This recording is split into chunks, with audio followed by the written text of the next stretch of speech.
Hello everyone, welcome to study tube. क्या हाल चाल, कैसे आप सभी। आशा करता हूं आप सभी अच्छे होंगे और स्वागत करता हूं मैं आप सभी का एक बार फिर से आपके इस यूट्यूब चैनल पे। दोस्तों, इस वीडियो में हम लोग इस सीरीज का पार्ट 8 कवर करने जा रहे हैं। इस सीरीज के अंदर हम लोग कर रहे हैं एक्सपेक्टेड एमसीक्यूज, जो इंपॉर्टेंट है आपके चल रहे इस एग्जाम के लिए। इस सीरीज के अंदर आने वाले हर वीडियो का पीडीएफ हमारे ऐप के ऊपर अपलोड किया जाता है। ऐप का डाउनलोडिंग लिंक आपको मिलेगा वीडियो के डिस्क्रिप्शन बॉक्स में। जब आप ऐप पर लॉगिन कर लेंगे, साइन अप कर लेंगे, तो आप जाना इस वाले सेक्शन में, फ्री स्टडी मटेरियल वाले सेक्शन में। इसमें आपको इस सीरीज के अंदर आने वाले हर वीडियो का पीडीएफ मिल जाएगा। अब आइए हम लोग वीडियो में आगे बढ़ते हैं और करते हैं प्रश्नों को। निम्नलिखित में से किस वैज्ञानिक ने स्थिर अनुपात का नियम प्रस्तुत किया? स्थिर अनुपात का नियम प्रस्तुत किया। देखो, रासायनिक संयोजन के दो नियम होते हैं, होते तो और भी हैं इसके अंदर, लेकिन आपको दो ही नियम पढ़ने हैं। रासायनिक संयोजन के दो नियम होते हैं, जिसमें से एक है द्रव्यमान संरक्षण का नियम, जो दिया था लेवोजियर ने, जो कहता है अभिकारकों का कुल द्रव्यमान बराबर उत्पादों का कुल द्रव्यमान। दूसरा होता है स्थिर अनुपात का नियम, जो ये कहता है कि एक यौगिक में जो तत्व उपस्थित होते हैं वो द्रव्यमान के निश्चित अनुपात में होते हैं, या फिर एक यौगिक में जो तत्व उपस्थित होते हैं वो निश्चित द्रव्यमान के अनुपात में होते हैं। ये जो नियम है ये दिया था जोसेफ प्राउस्ट ने, है ना, जोसेफ प्राउस्ट ने, जे प्राउस्ट भी हम लोग इसे बोलते हैं। गोल्डस्टीन ने खोज की थी। गोल्डस्टीन ने खोज की थी किसकी? न्यूट्रॉन की खोज की थी। माफ करिएगा, प्रोटॉन की खोज की थी। न्यूट्रॉन की खोज जेम्स चैडविक ने की थी। प्रोटॉन की खोज किसने की? गोल्डस्टीन ने की। इलेक्ट्रॉन की खोज जे थॉमसन ने की, है ना, जे थॉमसन ने की। और नाभिक में न्यूक्लियस की खोज, परमाणु में न्यूक्लियस की खोज, परमाणु में नाभिक की खोज ये की थी रदरफोर्ड ने। और स्थिर अनुपात का नियम ये दिया था जोसेफ प्राउस्ट ने। श्रृंखलन शब्द का प्रयोग कार्बन के एक अद्वितीय गुण को परिभाषित करने के लिए किया जाता है। देखो, कार्बन के पास एक यूनिक प्रॉपर्टी है जिसे कहा जाता है कैटिनेशन, जिसे कहा जाता है श्रृंखलन कैटिनेशन। कार्बन के पास एक यूनिक प्रॉपर्टी है, यह प्रॉपर्टी बाकी किसी भी तत्व के पास नहीं है, और उस प्रॉपर्टी को कहा जाता है कैटिनेशन श्रृंखलन। तो आपको बताना है इन चार में से कौन श्रृंखलन की सही परिभाषा है। तो आंसर है ए, कार्बन के अन्य परमाणुओं के साथ आबंध बनाने की अद्वितीय क्षमता। यानी कार्बन के पास यूनिक प्रॉपर्टी है, यूनिक प्रॉपर्टी है, यूनिक कैपेसिटी है कार्बन के ही अन्य परमाणुओं के साथ बॉन्ड बनाने की। कार्बन के पास कार्बन के ही जो अन्य परमाणु होते हैं उनके साथ बॉन्ड बनाने की अद्वितीय क्षमता है, यूनिक बोल सकते हो कि प्रॉपर्टी है।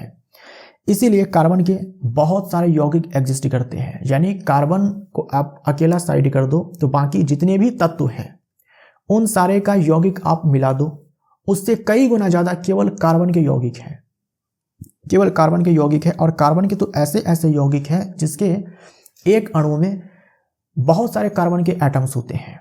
एक अणु में बहुत सारे कार्बन के एटम्स होते हैं, 100, 200, 300, 400, 500 तक भी होते हैं। ऐसे ऐसे कार्बन के यौगिक हैं जिसके एक अणु में बहुत सारे कार्बन के एटम्स होते हैं। ऐसे जुड़े होते हैं, है ना, चैन के रूप में जुड़े होते हैं। ये शाखित भी हो सकते हैं, ये रिंग वाले भी हो सकते हैं। तो ये सब जो पॉसिबल है इसी कैटिनेशन के कारण, कार्बन के इसी कैटिनेशन के कारण, इसी प्रॉपर्टी के कारण, जिसमें कार्बन जो है अपने ही जैसे कार्बन के अन्य परमाणुओं के साथ, अपने ही जैसे अन्य परमाणुओं के साथ बॉन्ड बना लेता है। ए हमारा राइट आंसर हो जाएगा। निम्नलिखित में से कौन समांगी मिश्रण का एक उदाहरण नहीं है? समांगी मिश्रण, मिश्रण दो प्रकार के होते हैं, समांगी मिश्रण और विसमांगी मिश्रण। समांगी मिश्रण को आप देखेंगे तो आप पूरे मिश्रण में पाएंगे जो भी घटक है वो समान अनुपात में है। जैसे आप जल में चीनी घोलते हैं, जल में जब आप चीनी घोलते हैं तो ऐसा तो नहीं होता है कि जो मिश्रण आपको मिलता है उसमें मिठास कहीं ज़्यादा है कहीं कम है। अगर आपने एक गिलास लिया, उसमें चीनी घोल लिया, तो पूरे मिश्रण का जो मिठास है, मीठापन है, वो एक जैसा ही होता है। ऐसा नहीं कि कहीं पर ज़्यादा होता है कहीं पर कम होता है। जल में नमक का मिश्रण, पूरे पानी का जो खारापन है वो एक जैसा ही होता है। जल में कॉपर सल्फेट का मिश्रण, ये भी अपने आप में समांगी मिश्रण है। समांगी मिश्रण को ही हम लोग विलयन भी बोलते हैं। समांगी मिश्रण को ही हम लोग क्या बोलते हैं? विलयन बोलते हैं, सॉल्यूशन बोलते हैं। और इसके ये सारे एग्जाम्पल्स हो जाएंगे, जल में चीनी का मिश्रण, जल में कॉपर सल्फेट का मिश्रण, जल में नमक का मिश्रण, जल में लोहे की कीलों का मिश्रण। तो ये हमारा आंसर हो जाएगा। ये कोई समांगी मिश्रण नहीं है। आपने एक गिलास पानी ले लिया, कुछ कील डाल दिया उसमें, तो ऐसा नहीं है कि पूरे पानी में कील जो है समान रूप से बटे होते हैं। ए हमारा राइट आंसर हो जाएगा। कैल्शियम ऑक्साइड जो ठोस के रूप में है, इसको जल में डाला गया, बना कैल्शियम हाइड्रोक्साइड का जलीय विलयन और ऊष्मा का भी उत्सर्जन हुआ है। इस अभिक्रिया को क्या कहा जाता है?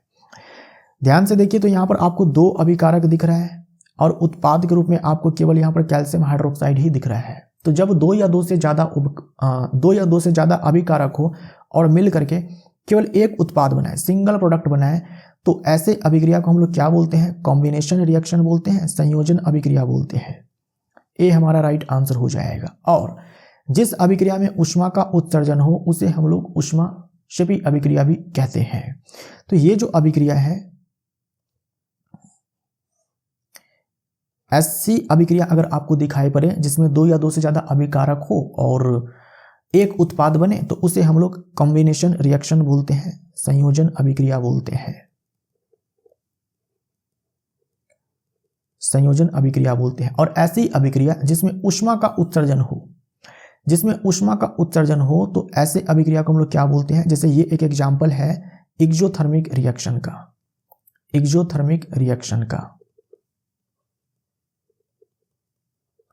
यानी कि ऊष्माक्षेपी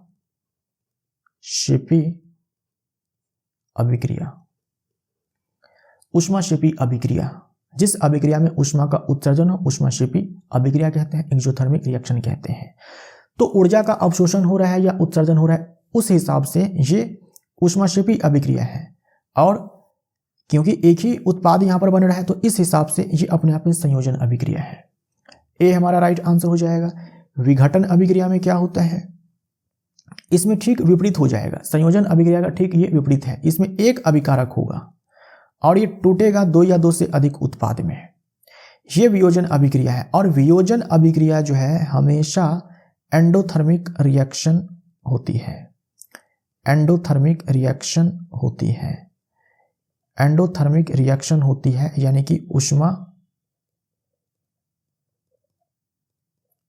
शोषी अभिक्रिया होती है। एंडोथर्मिक रिएक्शन, ऊष्माशोषी अभिक्रिया, यानी इस वाले अभिक्रिया में ऊर्जा जो है वो देनी पड़ती है, चाहे वो प्रकाश ऊर्जा के रूप में हो, चाहे वो विद्युत ऊर्जा के रूप में हो, चाहे वो ऊष्मीय ऊर्जा के रूप में हो, लेकिन ऊर्जा जो है देनी पड़ती है ना। इस अभिकारक को तोड़ने के लिए ऊर्जा देनी पड़ती है।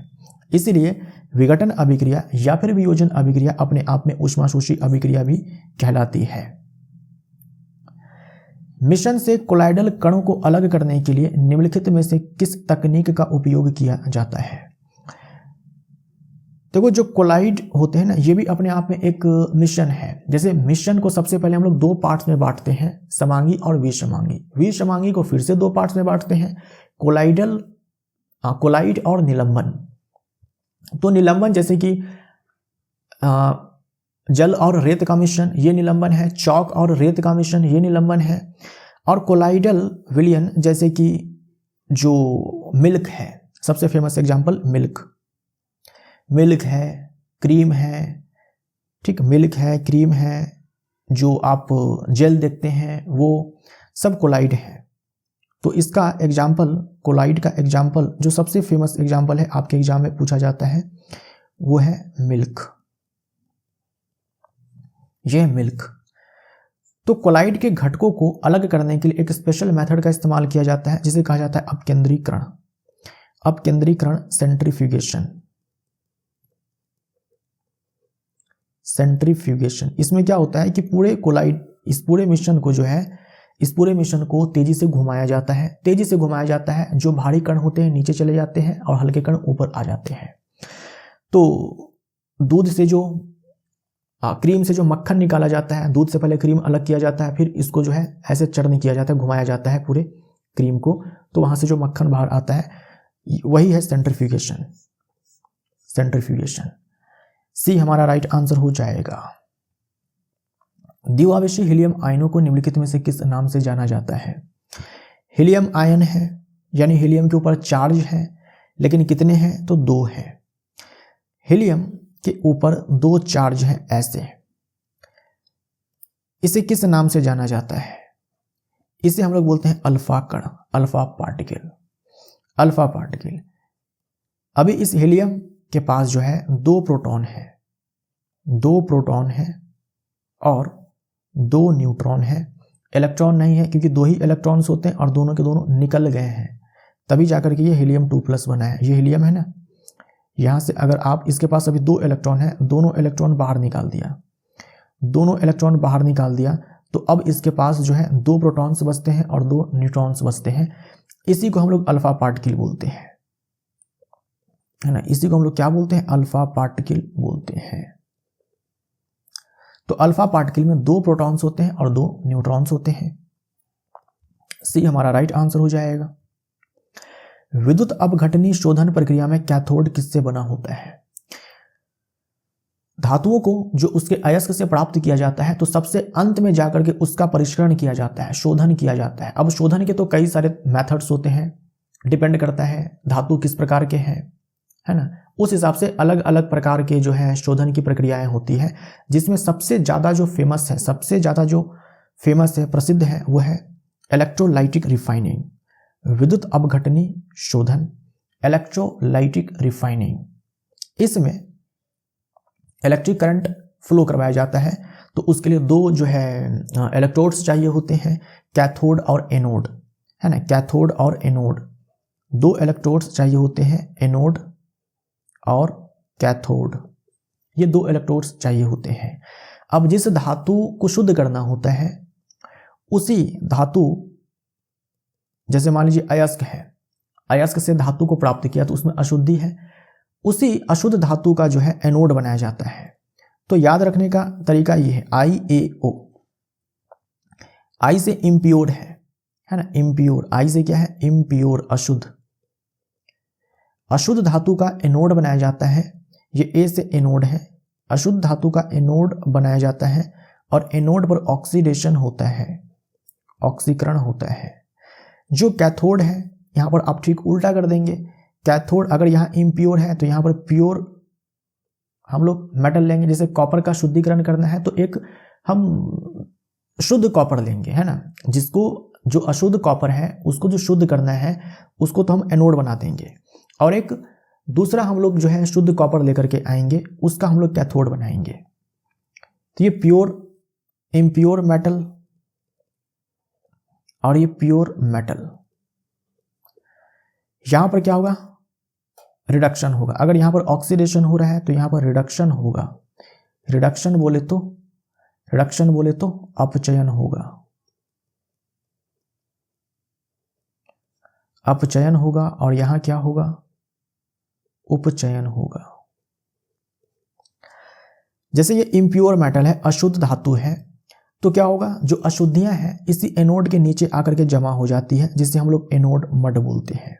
ये अशुद्ध धातु है ना, क्योंकि इसमें अशुद्धियां हैं, तो जो अशुद्धियां घुलनशील होगी तो इसमें इलेक्ट्रोलाइट का भी इस्तेमाल किया जाता है, विलयन का भी इस्तेमाल किया जाता है, वो अशुद्धि उस विलयन में घुल जाती है। लेकिन जो अशुद्धियां नहीं घुलती हैं वो इसी एनोड के नीचे आकर के जमा हो जाती है, जिसे हम लोग एनोड मड बोलते हैं, एनोड पंक बोलते हैं,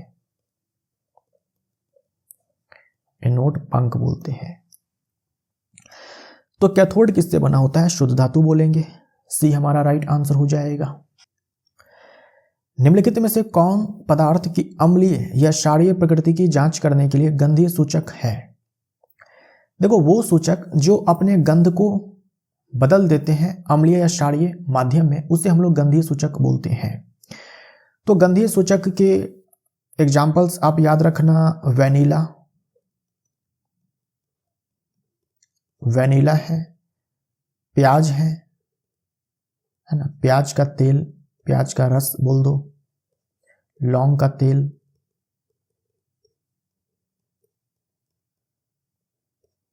ये सारे जो पदार्थ होते हैं ना, ये अपने गंध को बदलते हैं अम्लीय क्षारीय प्रकृति के, अम्लीय क्षारीय माध्यम के अनुसार, है ना। जो पदार्थ है, जो माध्यम है, अम्लीय है, क्षारीय है, इस हिसाब से ये अपने गंध को चेंज करते हैं और हमें आइडिया लग जाता है कि जो पदार्थ है वो अम्लीय या क्षारीय है। तो आंसर हमारा सी हो जाएगा। ये दोनों जो है, इन दोनों के बारे में याद रखना है, ये संश्लेषित है, संश्लेषित सूचक है, संश्लेषित सूचक हैं, सिंथेटिक इंडिकेटर्स हैं, ये अपना रंग बदलते हैं, है ना। संश्लेषित सूचक का मतलब वैज्ञानिकों ने बनाया हुआ है, मानव निर्मित है।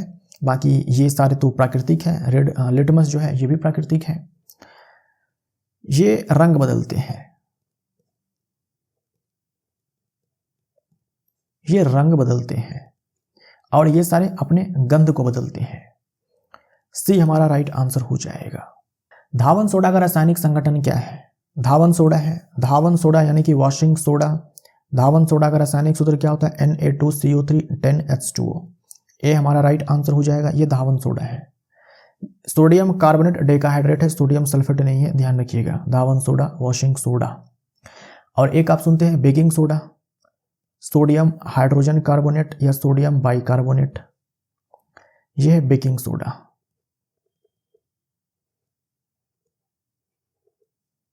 Baking soda. निम्नलिखित में से कौन सिकुड़ता और शिथिल होता है जिसके परिणाम स्वरूप गति होती है और इसमें एक विशेष प्रकार का प्रोटीन होता है?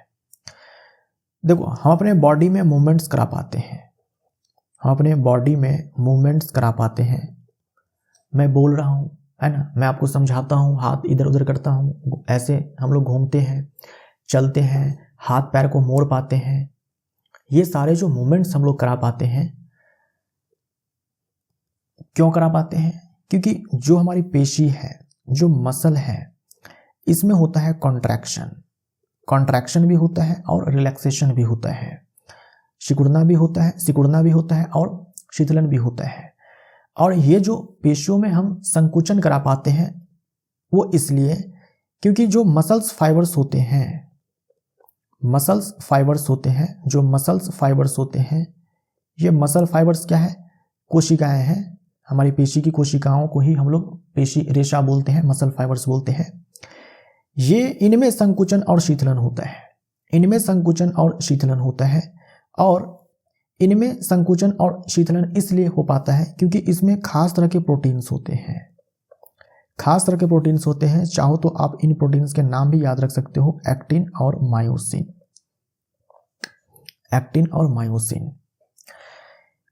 जो पेशी कोशिकाएं होती हैं उसमें एक्टिन और मायोसिन प्रोटीन्स होते हैं, जिसके कारण जो पेशियां हैं ये संकुचित होती है और शिथिल होती है। और इसके कारण, है ना, ये जो पेशी कोशिकाएं होती है ये संकुचित और शिथिल होती है, और इसके कारण जो पेशियां हैं वो संकुचित होती है, शिथिल होती है, और हम अपने बॉडी पार्ट्स के अंदर मूवमेंट करा पाते हैं। बी हमारा राइट आंसर हो जाएगा। निम्नलिखित में से कौन वृक्क को मूत्राशय से जोड़ता या जोड़ती है? वृक्क बोले तो किडनी, मूत्राशय यानी कि यूरिनरी ब्लैडर जिसमें मूत्र जमा होता है,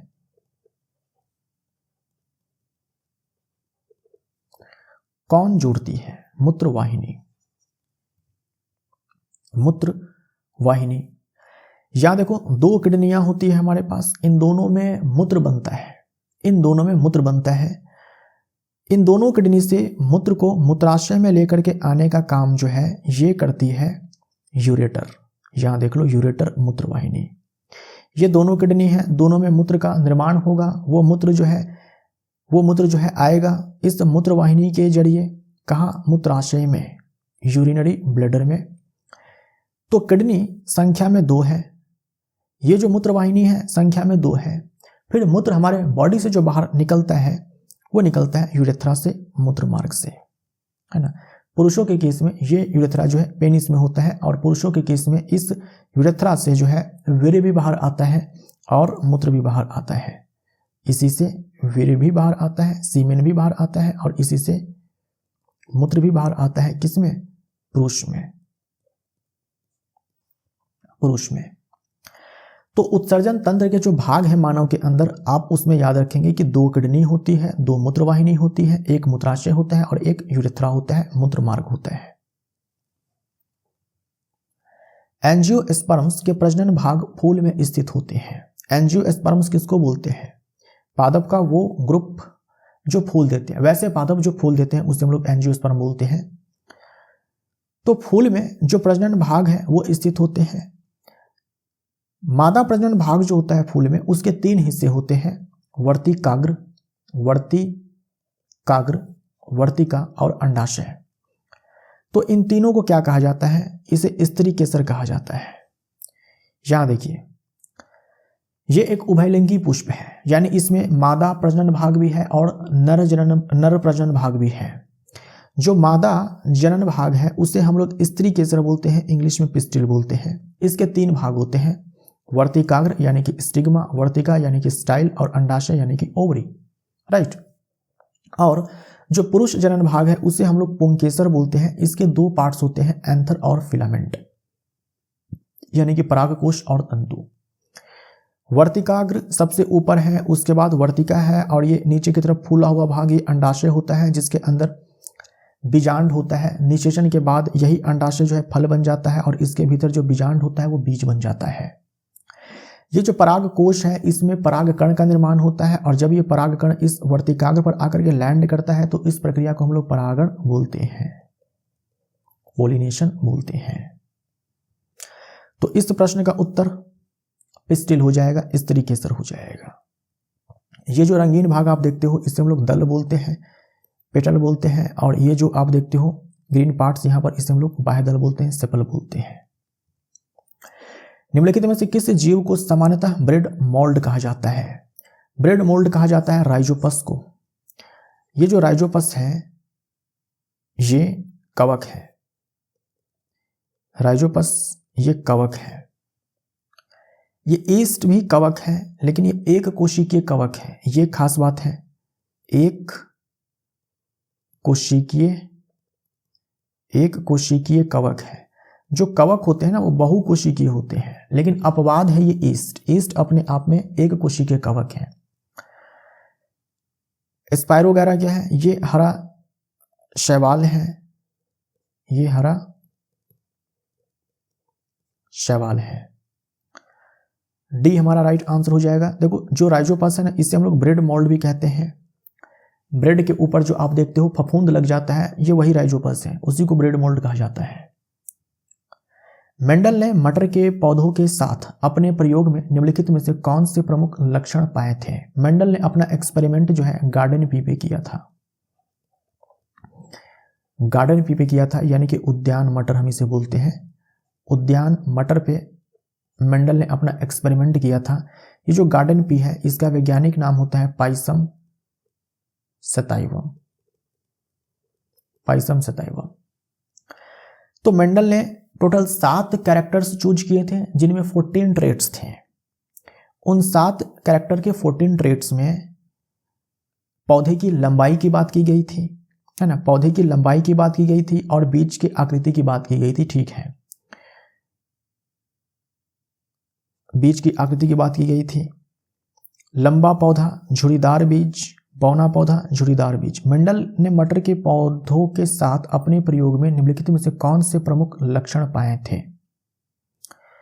कौन से प्रमुख लक्षण पाए थे? बेसिकली अधिकांश मटर में उन्होंने कौन से प्रमुख लक्षण पाए थे ये आपसे सवाल पूछा गया है ना। देखो ये सारे लक्षण मौजूद थे लेकिन अधिकांश पादप में क्या मौजूद थे? तो जो प्रभावी लक्षण कौन से हैं दोनों के दोनों, वो हमारा सही आंसर हो जाएगा। तो मटर के प्लांट में मेंडल ने देखा कि जो अधिकांश पादप हैं वो लंबे हैं और अधिकांश बीज जो है वो गोल है। तो लंबा पौधा गोल बीज हमारा राइट आंसर हो जाएगा। यहाँ गोल बीज तो ठीक है, अधिकांश पादप में बीज मिले गोल वाले, लेकिन बौना पौधा नहीं था, वो लंबा था। अधिकांश लंबे पौधे थे तो इसलिए ऑप्शन नहीं होगा। यहाँ लंबा पौधा ठीक है लेकिन झुर्रीदार बीज रखा है तो ये इसलिए ठीक नहीं होगा। यहाँ पर दोनों के दोनों जो है अप्रभावी विशेषक है तो ये ऑप्शन भी हमारा गलत हो जाएगा। यानी अधिकांश जो पादप मिले उनमें प्रमुख लक्षण जो है वो कौन से देखने को मिले? तो जो प्रभावी लक्षण थे वो देखने को मिले। तो मेंडल ने 7 कैरेक्टर्स कौन कौन से चूज किए थे? बीज की आकृति, बीज का रंग, फूल का रंग, फली की आकृति, फली का रंग, फूल की स्थिति और पौधे की लंबाई। तो बीज की आकृति में अधिकांश में बीज गोल मिल रहा था, कुछ में झुर्रीदार मिल रहा था। बीज के रंग में जो ये पीला है ये प्रभावी है और ये हरा वाला जो है वो अप्रभावी है। फूल के रंग में बैंगनी रंग का जो फूल था वो प्रभावी था, प्रभावी विशेषक है, और श्वेत रंग का जो फूल था वो अप्रभावी विशेषक है। जो भी कैपिटल लेटर में दिया हुआ है वो प्रभावी है। अगर हम फली की आकृति की बात करते हैं तो प्रभावी विशेषक है, फली जो है फूली हुई थी अधिकांश में और जो सिकुड़ी हुई थी वैसे कम थे, ये अप्रभावी विशेषक है। पॉड की कलर यानी कि फली का रंग, जो हरे रंग की फली थी वो प्रभावी विशेषक है और पीले रंग वाली अप्रभावी। ज़्यादातर फूल जो है ऐसे किनारों पर लगते थे, ये प्रभावी विशेषक है, और ऐसे शीर्ष पे जो है बहुत ही कम ही फूल दिखते थे पादप में, तो ये अप्रभावी विशेषक है। जो बौने पौधे होते हैं वो प्रभावी विशेषक है ना, जो लंबे पादप थे वो अधिकांश लंबे पादप थे, तो लंबापन जो है वो प्रभावी विशेषक है और जो बौनापन है वो अप्रभावी विशेषक है। ये सारे विशेषक आपको याद रखने होंगे। सबसे पहले कौन कौन से कैरेक्टर्स हैं वो आपको ध्यान में रखने होंगे, कौन कौन से कैरेक्टरिस्टिक्स हैं वो आपको ध्यान में रखने होंगे, और कौन कौन से ट्रेट्स हैं ये आपको ध्यान में रखने होंगे, कौन से प्रभावी है कौन से अप्रभावी है, कौन से डोमिनेंट ट्रेट है और कौन सा रिसेसिव ट्रेट है, ये भी आपको ध्यान में रखना होगा। फसल उत्पादन में सुधार का पहला चरण कौन सा माना जाता है? फसल उत्पादन में सुधार करना है, ज़्यादा फसल उगाना है, तो इसके लिए कई सारे स्टेप्स हमें अपनाने पड़ते हैं, किसानों को अपनाने पड़ेंगे। उसमें सबसे पहला काम तो ये होता है कि जो आप बीज बोने जा रहे हैं वो अच्छे किस्म का होना चाहिए। ठीक, तो सबसे पहले हम लोग फसल किस्म में सुधार करेंगे, यानी अच्छे बीज का चयन करेंगे। फसल किस्म में सुधार कैसे करेंगे? फसल किस्म का मतलब कौन सा फसल हम लोग उगाने जा रहे हैं, जो भी फसल उगाने जा रहे हैं उसके लिए बीज हम लोग बोएंगे, तो अच्छे बीज का चयन करेंगे। फसल किस्म के सुधार में जो काम किया जाता है वो क्या है कि अच्छे किस्म का, अच्छे बीज का हम लोग चयन करते हैं। तो फसल उत्पादन में सुधार करने के लिए सबसे पहले फसल की किस्मों में सुधार करना होता है, यानी कि अच्छे बीज का चयन करना होता है। उसके बाद जब बीज को बो दिया जाता है, खेत में फसल जो है वो उग रहे हैं, तो उसका प्रबंधन किया जाएगा। ठीक, आपने बीज तो अच्छा चुन करके बो दिया, अब उसको खाद चाहिए, उर्वरक चाहिए, तरह तरह की चीज़ें चाहिए, सिंचाई के लिए पानी चाहिए, उनको देखभाल करना पड़ेगा कीटों से, खरपतवारों से, है ना, रसायनों से, इन सारी चीज़ों से जो है उसका देखभाल करना पड़ेगा। तो फसल उत्पादन प्रबंधन ये होगा जब फसल जो है खेत में है, और फसल सुरक्षा प्रबंधन जब फसल खेत में लगे हुए हैं उस समय भी आपको प्रोटेक्ट करना है, और जब वहाँ से आप फसल को काट लेंगे, अनाज निकाल लेंगे, उसको स्टोर करेंगे, वहाँ भी जो है प्रोटेक्शन आपको देना पड़ेगा। तो फसल उत्पादन में सुधार के लिए ये सारे स्टेप्स हमें, अगर जो फसल सुधार के लिए जो भी प्रक्रियाएं जो है वो अपनाई जाती है, अगर उनको हम 3 वर्गों में बांट दें, तो पहला है फसल किस्मों में सुधार, यानी कि अच्छे बीज का चयन कीजिए। फसल उत्पादन प्रबंधन, खेत में फसल लगे हुए हैं उस समय उसको आप मैनेज कीजिए, पानी दीजिए, सिंचाई के लिए उर्वरक दीजिए, खाद दीजिए, जो भी चाहिए वो सारे के सारे दीजिए, और उसके बाद उसको आप प्रोटेक्ट करके भी रखिए, काटने से पहले भी और काटने के बाद भी। तो पहला चरण तो यही है, फसल किस्म में सुधार। किसी भी पौधे की स्वस्थ वृद्धि के लिए कौन सा तत्व मैक्रो न्यूट्रिएंट माना जाता है?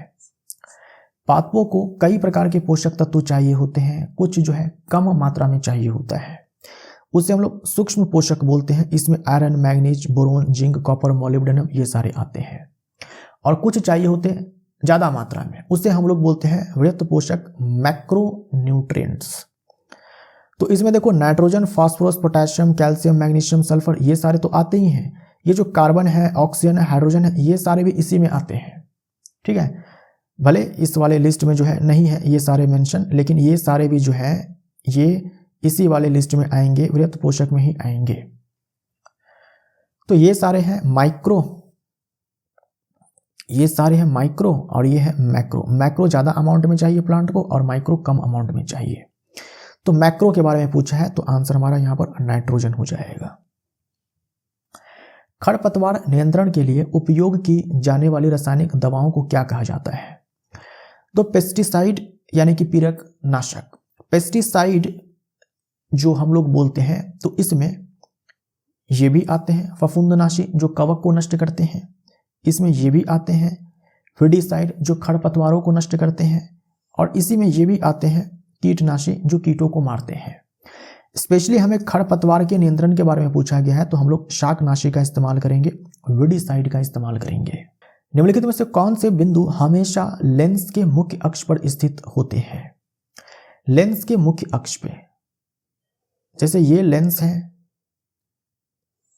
तो मुख्य अक्ष जो है इस प्रकाश के केंद्र से होकर के गुजरता है। तो प्रकाश के केंद्र तो आपको मुख्य अक्ष पर मिलेगा। प्रकाश लेंस के जिस बिंदु पर आपतित, प्रकाश किरण लेंस के जिस बिंदु पर आपतित होती है उसे हम लोग आपतन बिंदु बोलते हैं। उस बिंदु को हम लोग आपतन बिंदु बोलते हैं। तो आपतन बिंदु जो है वो लेंस के किसी भी बिंदु पे, लेंस पे जो है कहीं पर भी हो सकता है। हो सकता है कि इस प्रकाश के केंद्र से होकर के प्रकाश की किरण जाए। उस केस में हम बोल सकते हैं कि जो आपतन बिंदु है ये मुख्य अक्ष पर है। लेकिन हमेशा प्रकाशिक केंद्र से ही प्रकाश किरण जाए वो तो हो नहीं सकता है। तो ये जो आपतन बिंदु है ये प्रकाशिक केंद्र पर हो भी सकता है, नहीं भी हो सकता है, लेकिन प्रकाशिक केंद्र जो है ये हमेशा आपके मुख्य अक्ष पर ही होगा। अपवर्तन बिंदु का आपने नाम भी नहीं सुना होगा कि ऐसा कोई बिंदु होता है। तो केवल 2 हमारा राइट आंसर हो जाएगा। इनमें से कौन सा साइक्लोहेक्सेन का सूत्र है? साइक्लोहेक्सेन, देखो साइक्लो का मतलब होता है रिंग, हेक्स का मतलब होता है 6 कार्बन, और लास्ट में एन है यानी कि कार्बन कार्बन के बीच में सिंगल बॉन्ड है। तो ये होता है साइक्लोहेक्सेन, ये होता है साइक्लोहेक्सेन, है ना। यहां पर कार्बन है, यहां पर कार्बन है, यहां पर कार्बन है, यहां पर कार्बन है, यहां पर कार्बन है, यहां पर कार्बन है, और हर कार्बन पर 2-2 हाइड्रोजन है। तो फॉर्मूला बनता है C6H12। C6H12 साइक्लोहेक्सेन का ये फॉर्मूला होता है, आपके एग्जाम में पूछा जाता है C6H12।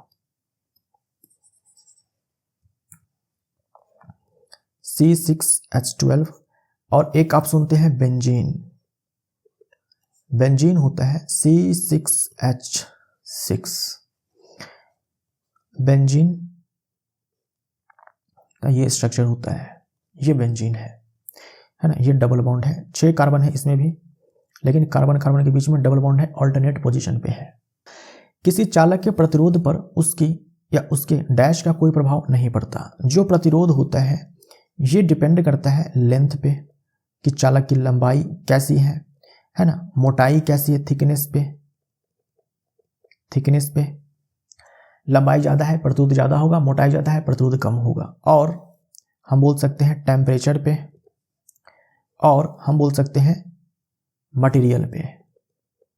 लेकिन शेप कैसा है चालक का, इस पर जो है ये प्रतिरोध निर्भर जो है वो नहीं करता है, इन तीनों पर तो करता है। ए हमारा राइट आंसर हो जाएगा, शेप पर डिपेंड नहीं करता है। चुंबक के उत्तरी ध्रुव पर चुंबकीय क्षेत्र रेखाएं डैश होती हैं। तो चुंबक हम लेते हैं, ये नॉर्थ पोल, ये साउथ पोल। नॉर्थ से निकलती है चुंबकीय क्षेत्र रेखाएं, साउथ में जाकर एंटर करती है, नॉर्थ से निकलती है, साउथ में जाकर के एंटर करती है।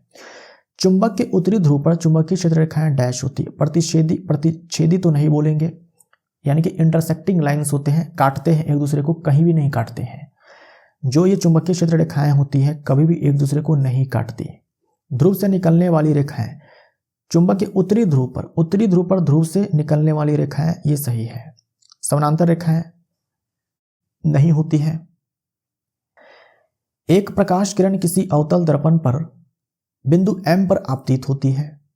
किरण बिंदु M को वक्रता केंद्र से मिलाने वाली रेखा के साथ 10 डिग्री का कोण बनाती है। किरण डैश के कोण पर परावर्तित होगी।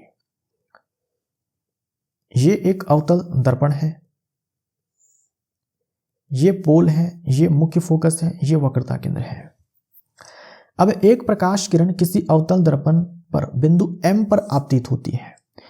जैसे मान लो ये प्रकाश किरण जो है वो ऐसे आपतित होती है बिंदु M पर, ये बिंदु M पर ऐसे आपतित होती है, ये बिंदु M है। कहा है बिंदु M को वक्रता केंद्र से मिलाने वाली रेखा के साथ 10 डिग्री का कोण बनाती है। यानी ये रेखा जो इस वक्रता केंद्र और M बिंदु M पर जा रही है, इसके साथ 10 डिग्री का एंगल बनता है। किरण डैश के कोण पर परावर्तित होगी, तो 10 डिग्री के कोण पर ही परावर्तित होगी, क्योंकि ये जो वक्रता केंद्र से गुजरने वाली रेखा होती है ये दर्पण पर लंबवत होती है। ये दर्पण पर लंबवत होती है, तो केस कुछ ऐसा हो गया कि ये आपतित किरण है ना, ये परावर्तक सतह हो जाएगा, ये आपतित किरण है, ये आपतन बिंदु पर खींचा गया अभिलंब है। तो हम जानते हैं कि ये एंगल आपतन कोण है और ये फिर परावर्तन कोण होता है, और आपतन कोण बराबर परावर्तन कोण होता है। ठीक, तो यहाँ पर जो अभिलंब है वही अभिलंब जो है ये है, और ये आपतित किरण है, 10 डिग्री का एंगल बन रहा है अभिलंब के साथ। तो परावर्तन के नियम के हिसाब से ये परावर्तित किरण भी इस अभिलंब के साथ 10 डिग्री का ही एंगल बनाएगा। ए हमारा राइट आंसर हो जाएगा। हृदय की धड़कन का पता लगाने में निम्न में से कौन सा यंत्र सहायक होता है? तो हमारे हृदय से आने वाली आवाज को सुनने के लिए, हमारे फेफड़ों से आने वाली आवाज को सुनने के लिए डॉक्टर्स इस्तेमाल करते हैं स्टेथोस्कोप। स्टेथोस्कोप हमारा राइट आंसर हो जाएगा। स्फिग्मोमैनोमीटर, ब्लड प्रेशर मापने वाला जो डिवाइस आता है उसे हम लोग स्फिग्मोमैनोमीटर बोलते हैं। थर्मामीटर के इस्तेमाल से जो है टेम्परेचर मेजर किया जाता है। स्पैरोमीटर से क्या मेजर किया जाता है? हम जब सांस छोड़ते हैं या फिर सांस लेते हैं तो कितना आयतन छोड़ते हैं हवा का, कितना आयतन जो है लेते हैं हवा का, उसे मेजर करने के लिए स्पैरोमीटर का इस्तेमाल किया जाता है। सांस छोड़ने और लेने के क्रम में जो हवा का आयतन होता है उसे मापने के लिए स्पैरोमीटर का इस्तेमाल किया जाता है। कंपन कर रही वस्तु का समय अंतराल 0.04 सेकेंड है तो तरंग की आवृत्ति डैश होगी। तो तरंग की आवृत्ति है ना, आवृत्ति बराबर होता है 1 में आवर्तकाल। ये रिलेशन होता है, आवृत्ति और आवर्तकाल में जो है उल्टा रिलेशन है। तो 1 में ये टाइम पीरियड जो है हमें दिया हुआ है 0.04 सेकेंड, तो ये 100/4 हो जाएगा, यानी कि 25 हर्ट्ज। हर्ट्ज एसआई मात्रक है, इसे आप चाहो तो सेकेंड इनवर्स भी लिख सकते हो। बी हमारा राइट आंसर हो जाएगा। अब इन 4 ऑप्शंस में से कौन सा समीकरण है जो स्थिति समय के बीच संबंध को बताता है? स्थिति और समय के बीच, एस और टी के बीच में। देखो, गति के 3 समीकरण होते हैं। जो पहला समीकरण है वो है v बराबर u प्लस at। यह संबंध बताता है वेग और समय के बीच, राइट। जो दूसरा है वो है s is equal to U T plus half A T square. यह संबंध बताता है समय और स्थिति और समय के बीच। और तीसरा होता है V square minus U square is equal to 2as। यह संबंध बताता है स्थिति और वेग के बीच। ये आप ध्यान में रखिएगा, स्थिति और समय s is equal to U T plus half A T square. ये s जो है ये विस्थापन होता है, u प्रारंभिक वेग है, v अंतिम वेग है, t समय है, a त्वरण है। 14 किलोग्राम द्रव्यमान की एक वस्तु 5 मीटर पर सेकंड के समान वेग से आगे बढ़ रही है। वस्तु में निहित गतिज ऊर्जा ज्ञात कीजिए। गतिज ऊर्जा बराबर हाफ m v स्क्वायर होता है। हाफ m का मान 14 है, v का मान 5 हो जाएगा, तो 5 गुने में 5 सबके सब हम लोग एसआई मात्रक में डालेंगे तो ये 7 हो जाएगा, यानी 7 गुने में 25 बोले तो 175 जूल। 175 जूल। डी हमारा राइट आंसर हो जाएगा। एक घर में एक महीने में 200 इकाई की खपत होती है। एक घर में एक महीने में 200 इकाई की खपत होती है, जूल में यह ऊर्जा कितनी होगी? तो 1 यूनिट यानी कि 1 किलोवाट आवर, ये बराबर होता है 3.6 इंटू 10⁻⁶ जूल। तो 200 यूनिट्स बराबर कितना हो जाएगा? 200 गुने में 3.6 इंटू 10⁻⁶ जूल। सॉल्व करेंगे 7.2 इंटू 36 गुने में 2 72 हो जाएगा, 7.2 और ये 6 और ये पावर 2 यहाँ से बढ़ेगा तो 8 हो जाएगा। सी हमारा राइट आंसर हो जाएगा। तो दोस्तों इसी के साथ ये जो वीडियो है यहाँ पर समाप्त होता है। मिलते हैं अगले वीडियो में। Thank you so much.